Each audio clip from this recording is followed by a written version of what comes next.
Pada video kali ini, kita akan membahas tentang anatomical regions and landmark, yaitu bagian-bagian tubuh manusia dan titik acuan penting yang digunakan dalam ilmu anatomi. Pemahaman ini penting untuk mengetahui posisi organ, arah tubuh, dan struktur yang saling berhubungan. Apa itu anatomi? Apa sih anatomi itu sih?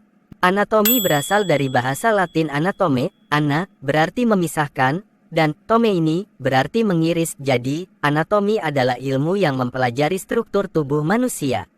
Ada 3 bidang gerak utama tubuh: sagittal plane, membagi tubuh kiri dan kanan; coronal frontal plane, membagi tubuh depan dan belakang; transverse plane, membagi tubuh atas dan bawah. Anatomical position, posisi anatomi standar adalah berdiri tegak, pandangan lurus ke depan, tangan di samping tubuh dengan telapak menghadap ke depan, dan ibu jari menjauh dari tubuh. Anatomical regions tubuh manusia dibagi menjadi beberapa regio utama. Utamanya, 1. Regio kepala, sefalik, bagian paling atas tubuh, berisi otak dan organ sensorik seperti mata, hidung, dan mulut. 2. Regio leher, cervical, menghubungkan kepala dengan tubuh dan melindungi pembuluh darah serta saraf penting. 3. Regio thorax, thoracic, bagian dada yang melindungi organ vital seperti jantung dan paru-paru. 4. Regio abdomen, abdominal, daerah perut tempat organ pencernaan seperti lambung dan usus.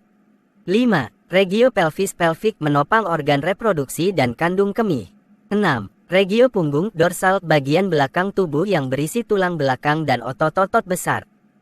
7.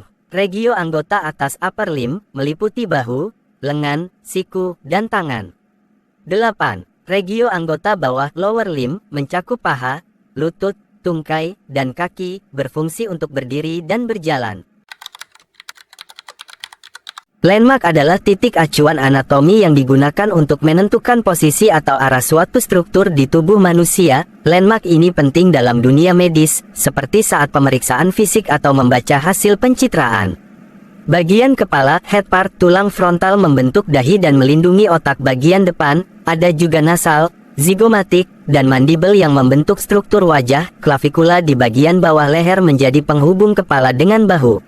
Bagian dada, front body, terdiri dari sternum, clavicula, dan tulang rusuk costae yang melindungi jantung dan paru-paru. Bagian punggung, backside body, terdiri dari scapula atau tulang belikat, vertebrae, dan sacrum yang menopang tubuh serta memungkinkan gerakan. Lengan dan tangan, arms and hands, meliputi humerus, ulna, radius, dan phalanges, yang membantu berbagai aktivitas dan pergerakan tangan.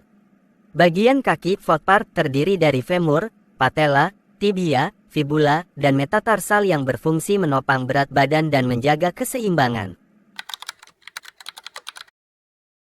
Anatomical directions, untuk menjelaskan letak suatu bagian tubuh terhadap bagian lainnya, digunakan istilah arah anatomi. Superior, atas, lebih dekat ke bagian atas tubuh. Inferior, bawah, lebih dekat ke bagian bawah tubuh. Anterior, depan, mengarah ke bagian depan tubuh. Posterior, belakang, mengarah ke bagian belakang tubuh. Medial, mendekati garis tengah tubuh. Lateral, menjauh dari garis tengah tubuh. Proximal, lebih dekat ke pangkal tubuh, biasanya pada lengan dan kaki. Distal, lebih jauh dari pangkal tubuh. Superficial, lebih dekat ke permukaan tubuh. Deep, lebih dalam dari permukaan tubuh. Istilah ini membantu menggambarkan posisi bagian tubuh dengan lebih akurat saat belajar anatomi atau membaca deskripsi medis. Gerakan tubuh utama meliputi fleksi, menekuk atau mengurangi sudut sendi, misalnya menekuk siku. Ekstensi, meluruskan atau menambah sudut sendi.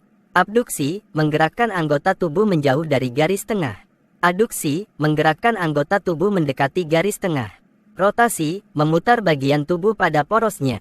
Sirkumduksi, gerakan melingkar, gabungan dari fleksi, ekstensi, abduksi, dan aduksi.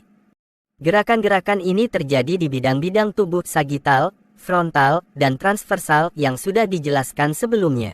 Jadi, anatomical regions and landmark membantu kita memahami struktur dan posisi tubuh manusia dengan lebih mudah. Dengan mengenali setiap regio dan titik acuannya, kita bisa mengetahui bagaimana tubuh tersusun dan berfungsi secara menyeluruh.